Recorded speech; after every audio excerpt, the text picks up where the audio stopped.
কবি নীরেন্দ্রনাথ চক্রবর্তীর লেখা উলঙ্গ রাজা কবিতা। সবাই দেখছে যে রাজা উলঙ্গ, তবুও সবাই হাততালি দিচ্ছে, সবাই চেঁচিয়ে বলছে সাবাস সাবাস।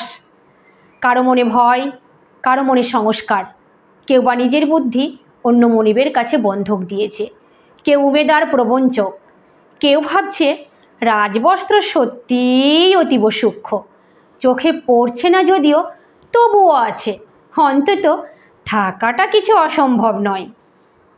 কিন্তু সেই গল্পের ভিতরে আপাদমস্তক ভীতু ফন্দিবাজ নির্বোধ স্তাবক ছিল না, একটি শিশুও ছিল, সরল সাহসী একটা শিশু।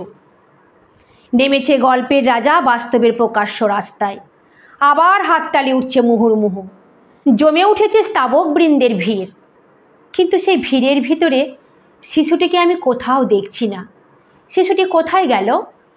কেউ কি তাকে পাহাড়ের কোনো গোপন গুহায় লুকিয়ে রেখেছে, নাকি সে ঘাস মাটি পাথর নিয়ে খেলতে খেলতে ঘুমিয়ে পড়েছে কোনো নির্জন নদীর ধারে কিংবা কোনো প্রান্তরের গাছের ছায়ায়?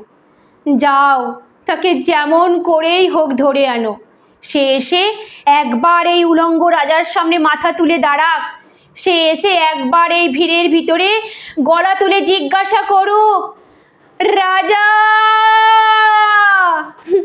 তোর কাপড় কোথায়? রাজা তোর কাপড় কোথায়?